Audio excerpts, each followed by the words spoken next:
Hey everyone, Marty and Alana here. Alana, we cover a lot of VR, but recently you got to see what NVIDIA is up to in the space. Yeah, so they recently made the fastest GPU ever, which is the GeForce GTX 1080, and basically they're using that technology to do some really insane stuff with VR. So one of the things that I got to check out was called Funhouse. Okay. This is totally just a demo. It's kind of a series of carnival games, but the idea is that the physics in these VR games is better than any other VR game I've ever played. That's awesome. What were you playing on?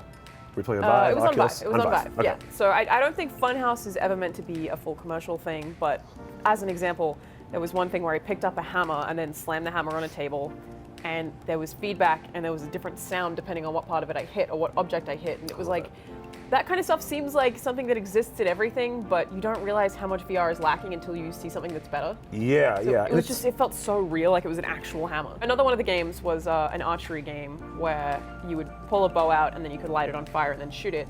And the fire physics are insane. The way that fire looks, it like kind of dances, that smoke, just those attention to detail just make it so much more immersive, which is obviously the most important thing about VR being successful, and they've done such a good job of it. And the big thing that NVIDIA is sort of championing with this is that it's open source, and so this is like, yes, it's just a bunch of like small carnival games that you can download for free, but it's also, they're going to allow other developers to use this technology going forward in their games. So you can imagine stuff like the fire arrows and the hammer in something like a Skyrim game, which would be super cool. That would be awesome. Yeah. One other thing that they also have that's open source is Ansel, which is basically an in-game camera. So you can pause any game that is compatible with it and basically fly the camera around like a drone. So it gives you like a photo mode.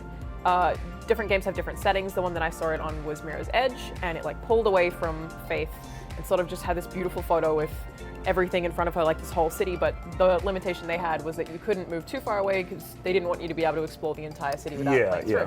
So different games can do different things, and then you can take those photos, you can upload them to Facebook as 360 photos. Oh, that's awesome. So you can take a screenshot in a game and then upload it to your social networks and have everyone, you know, do the thing with the phone where you kind of look around at it. Or in VR, you can then step into it. Oh, that's so cool. Yeah. Yeah. So the best one that I saw was The Witcher. I was basically just in the middle of a town square with Geralt standing right next to me, looking around at everything, how it would look from his perspective, and it's incredible how awesome that scale is. Yeah. It also just gives you a chance to like take photos of some of your favorite moments from games, like boss fights. Like, yeah, I love so that. Cool. Yeah, I mean, and Sony's been really good on that with PS4, with specific games having photo mode, and it's really cool to see that sort of transitioning into VR itself. Yeah. Awesome, thank you so much, Alana. For so much more on VR, stay right here on IGN.